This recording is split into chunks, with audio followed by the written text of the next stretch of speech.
welcome to back channel Fendi Elektromotif. Bagaimana teman-teman kabarnya? Tetap semangat ya. Jangan lupa konsumsi air putih dan makan yang teratur agar tetap sehat. Oke teman-teman, pada kesempatan kali ini di section yang penuh dengan kesemangatan ini ya teman-teman, kita akan memberikan tutorial cara mengganti mesin TV Cina. TV Cina ini mesinnya namanya Wicom, mesin TV tabung ya teman-teman ya. Ini kebanyakan ya permasalahan itu ketika sehabis kita ganti itu tidak tahan lama, paling sekitar 1 tahun atau 2 tahun sudah rusak ya. Itu dikarenakan ada sesuatu yang memang harus kita rubah. Oke teman-teman, untuk video lengkapnya saksikan di video saya. Check it out.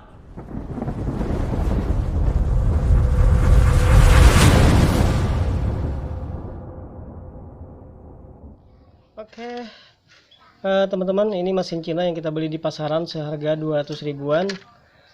Nah, untuk memasang ini jangan langsung pasang ya teman-teman ya, karena untuk ketahanannya nanti mungkin tidak maksimal. Kalau Anda langsung pasang, saya jamin paling lama 2 tahun atau 1 tahun sudah rusak. Ini saya jamin ya. Mesin yang kita beli di pasaran itu memang tidak memenuhi standar ya, seperti itu, tidak memenuhi standar, makanya harus kita modif lagi supaya ini bisa bertahan lama. Mungkin Anda bisa memakainya hampir menyamai dengan mesin yang originalnya, seperti itu. Oke, kita lihat dari belakang. Untuk yang pertama kalinya teman-teman harus perhatikan itu adalah memang solderan di sini ya, untuk kaki-kaki perangkatnya ini, perangkat komponennya ini teman-teman ya, soldernya itu sangat tipis ya, patriannya ini sangat tipis. Nah, jadi nanti ini kalau untuk digunakan dalam jangka panjang akan menimbulkan retakan, sehingga arus yang mengalir di bagian jalur-jalur ini tidak maksimal ya teman-teman ya, seperti itu. Nah, ini yang membuat mesin ini cepat rusak dalam jangka yang sangat tidak maksimal, seperti itu. Oke, kita akan solder, namun kita tidak menyolder semuanya. Kita yang akan solder di sini adalah di bagian yang pital-pitalnya teman-teman ya, seperti itu. Dari IC sini, kaki playback ini, kemudian di bagian regulatornya. Nah, di sini cari seperti kaki resistornya ya, ini perlu kita solder ulang lagi. Kemudian di bagian sini ya teman-teman ya, nah di bagian amplifiernya, kemudian ini ada resistor yang agak besar ini yang 0,5 watt ya teman-teman ya. Ini perlu juga disolder ulang lagi, karena nanti ini menimbulkan panas ya. Jadi panasnya ini nanti kalau misalkan di jangka panjang, dalam penggunaan jangka lama ya, akan menimbulkan retakan. Jadi perlu kita solder ulang, seperti itu teman-teman ya. Oke, langsung saja kita akan solder dulu.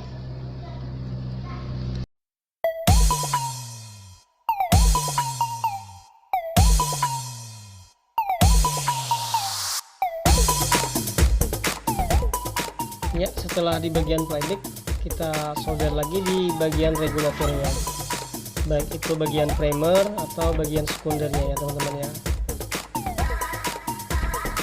karena ini yang berpotensi panas, apalagi sampai solderannya ini ada retak, dia akan semakin bertambah parah ya.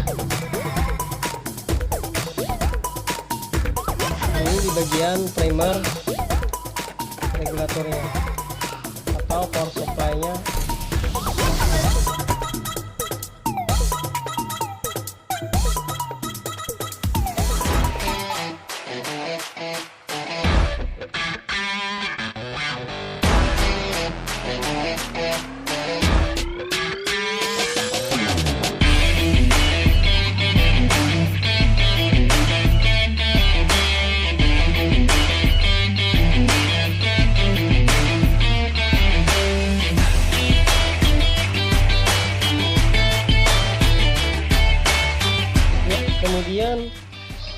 bagian sekundernya mengarah ke bagian vertikal atau ke bagian horizontal ya teman-teman ya, atau ke bagian amplifiernya. Pokoknya yang jalur-jalur untuk membagi arusnya perlu kita solder ulang lagi.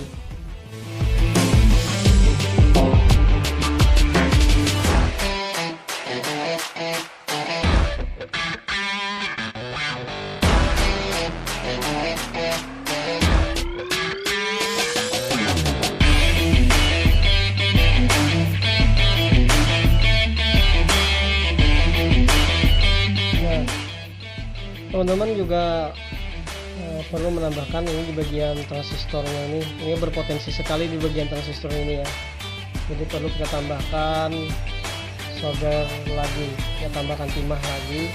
Ini bagian optolnya juga,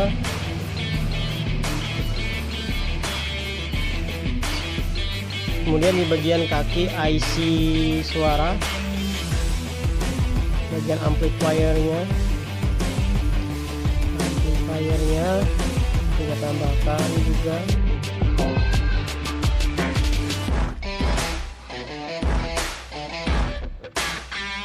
Ini untuk transistor pembagi ke IC memori.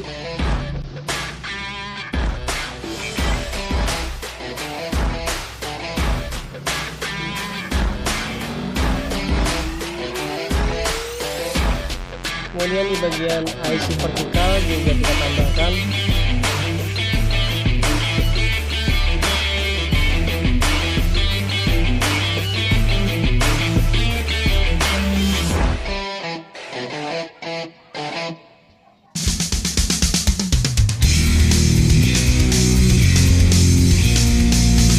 Nah, kemudian di IC programnya atau IC chromanya ini sebagai prosesor ya teman-teman ya, perlu juga harus ditambahkan timah lagi atau kita resolder ulang lagi.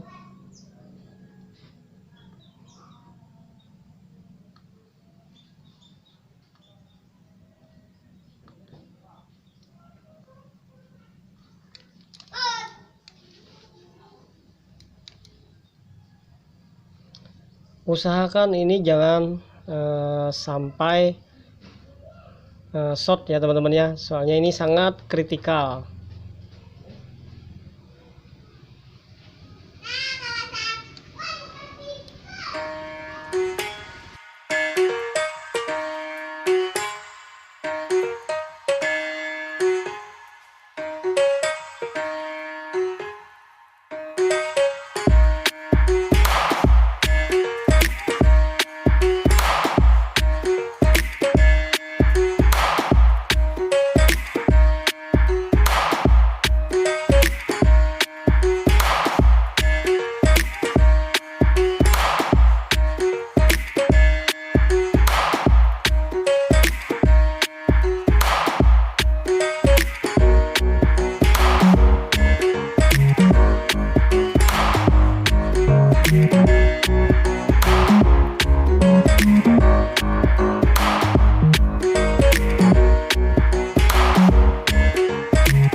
Oke, dan yang terakhir adalah di bagian penguat RGB-nya.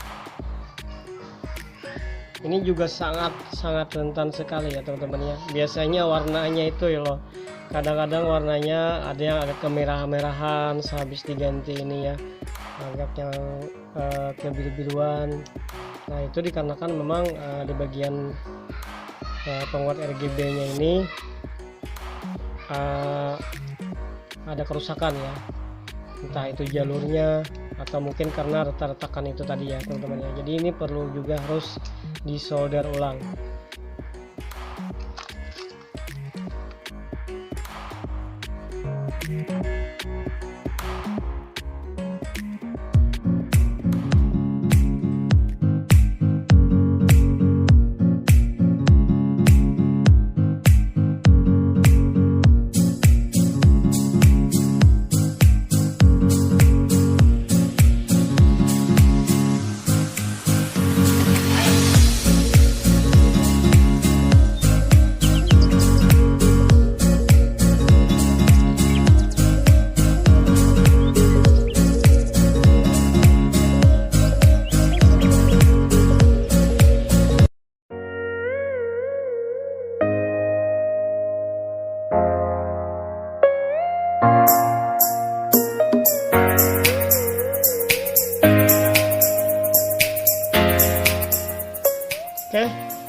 sesudah kita lakukan penyolderan ulang, harus diperhatikan itu adalah kita teliti lagi ya teman-teman ya, apakah ada yang short waktu kita solder tadi.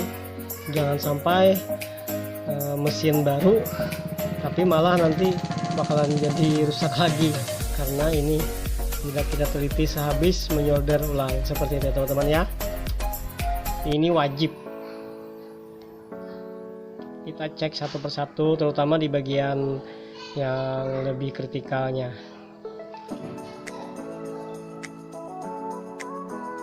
Kita cek ya, apakah ada yang short.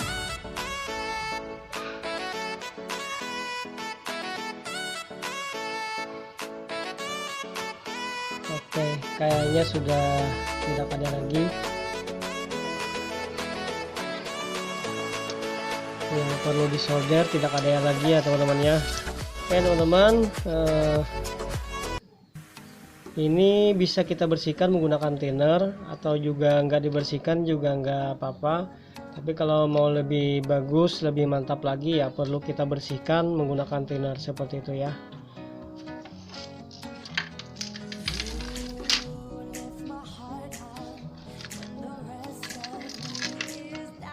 Oke, kita akan pasang.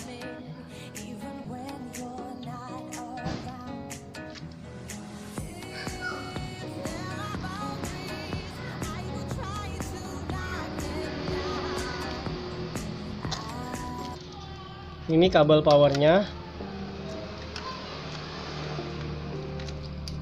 dengan switchnya.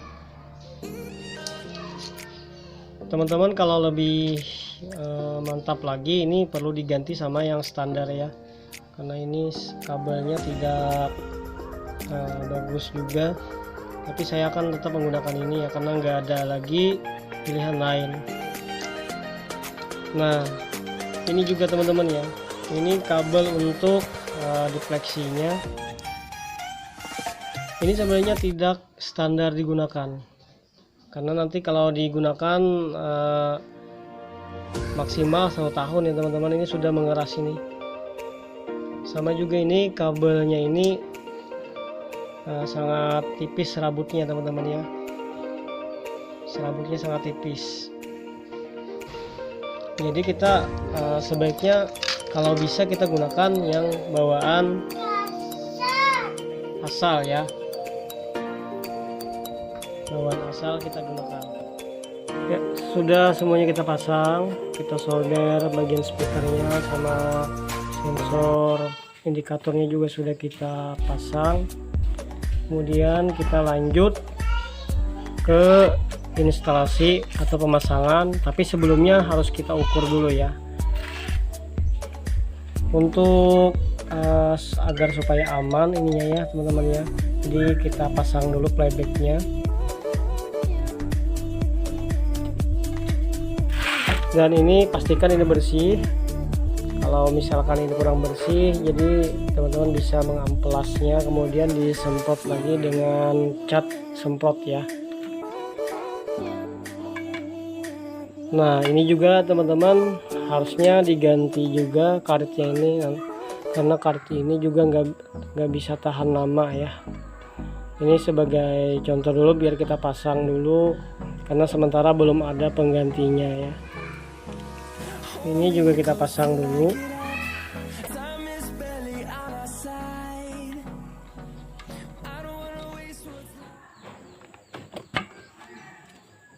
Kemudian jangan lupa groundingnya kita pasang juga.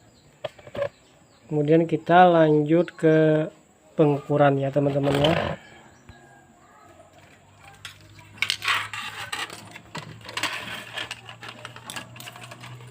Oke, kita pasang kabel powernya, tadi sudah lupa ya.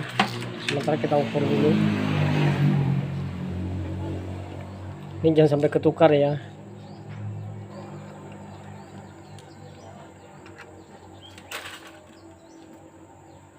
Nah, hampir saja ketukar.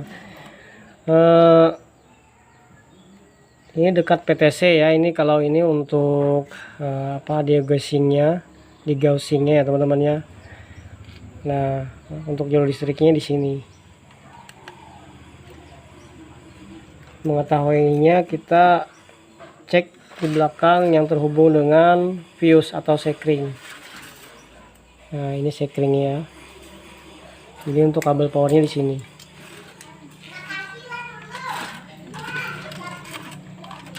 Oke, kita akan cek dulu berapa tegangan yang dikeluarkannya menuju ke bagian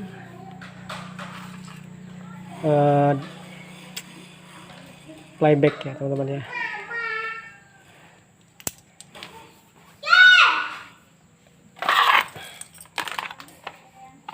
Oke, saya menggunakan tester analog.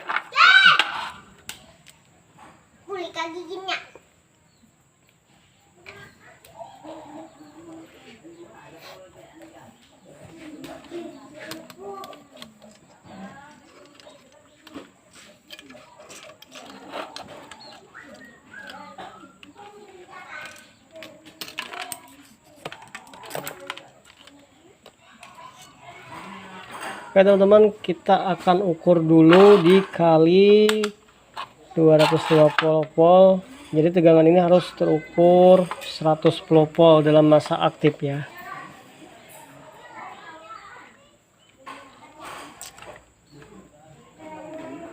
Kebanyakan ini sih teman-teman, jarang sekali para teknisi atau tukang servis yang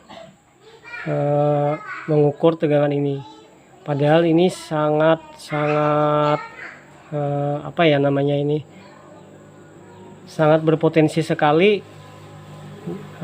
mencegah kerusakan ya teman-teman ya. Kalau kita ukur terus kita stabilkan, dan beda nanti hasilnya jangka pemakaiannya jika tidak kita ukur. Misalkan tegangannya tidak stabil, tidak sesuai dengan standarnya.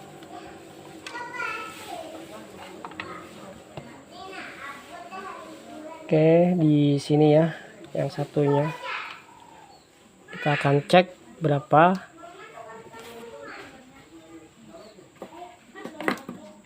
Bentar ya.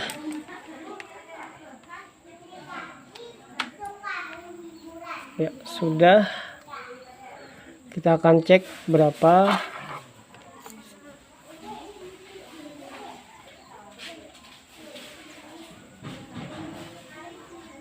Ya, ini sekitar 100 lebih ya. 100 lebih. Cuma 109. Jadi harus kita naikkan lagi sedikit ya teman-teman ya. Ya. Kita harus naikkan sedikit. Nah, itulah teman-teman fungsinya untuk mengukur ulang. Jadi jangan sampai langsung kita pakai atau kita langsung instalasi tanpa kita harus memperhatikan tegangannya.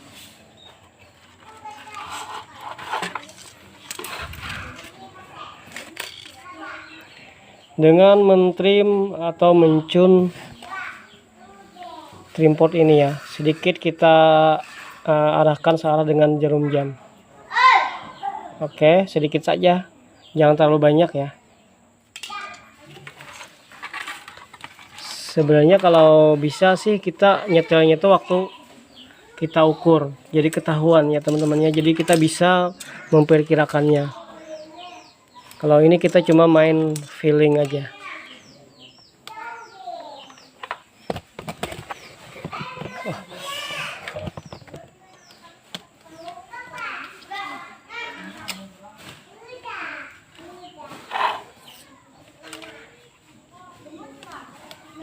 Kita cek lagi ya teman-teman ya.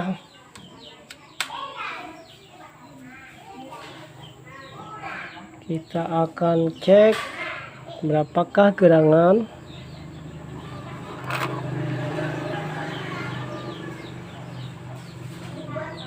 Ya, ini sudah sesuai ya. Ini sudah sesuai 110 volt ya. Nah, baru kita akan pasang semuanya.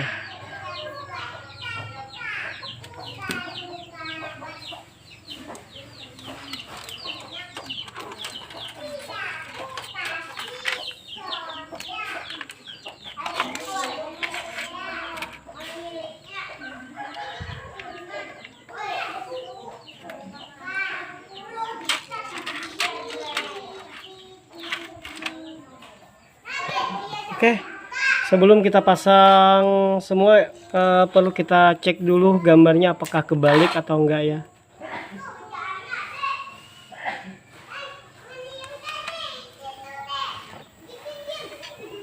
Kita cek gambarnya. Oke, gambarnya sudah sesuai ya, jadi nggak perlu lagi dirubah untuk posisi kabel defleksinya seperti itu ya teman-teman. Jadi misalkan ada perubahan gambarnya atau kebalik atau misalkan ketukar ya antara kiri dan kanan, nah itu nanti teman-teman bisa modifnya di sini, di bagian kabel defleksinya ini ya.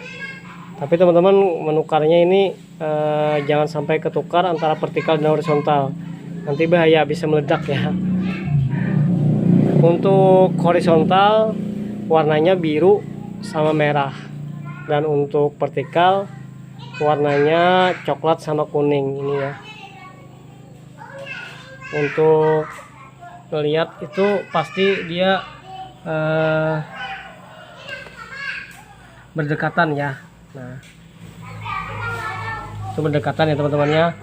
Merah sama biru itu adalah horizontal, dan kuning sama coklat itu adalah vertikal. Jadi misalkan gambarnya itu ketukar antara atas dan bawah, berarti yang bermasalah itu yang ketukar adalah bagian vertikal. Jadi ditukar ya, jadi kuning ke coklat, coklat ke kuning seperti itu. Kalaunya kiri dan kanan itu merah dan biru, merah dan biru nanti ditukar antara merah sama biru seperti itu teman-teman ya. Oke teman-teman, gambarnya kalau kurang kontras atau agak buram kita bisa setel di sini ya. Nah, di bawah ini adalah screen. Ini kalau misalkan kurang terang atau terlalu terang, ini kita setel di sini. Kemudian bagian atas adalah fokusnya. Ini kalau agak buram kita bisa setel di sini. Kita cek dulu, mungkin agak buram sedikit. Tinggal kita, iya sudah agak lumayan bagus. Nah, kemudian gambarnya itu vertikalnya tidak full ya, terlihat atas dan bawahnya itu ada hitamnya ya teman-teman ya. Itu kita atur di sini. Di sini kita colokin pakai lidi ya, atau bekas pentol. Nah, nanti akan keluar vektor. Nah, di sini kita akan cari bagian vertikal ya, vertikal size. Nah sampai full, ini sudah full seperti itu teman-temannya. Ini untuk pengaturan horizontal, vertikal. Nah di sini ya teman-teman ya. Kemudian kalau sudah itu silakan teman-teman memasang koper belakangnya dan menutup. Kemudian TV ini sudah bisa digunakan. Oke teman-teman, terima kasih sudah menyaksikan channel YouTube saya. Jangan lupa di subscribe ya teman-teman ya. Semoga kita mendapat keberkahan bersama-sama. Assalamualaikum warahmatullahi wabarakatuh.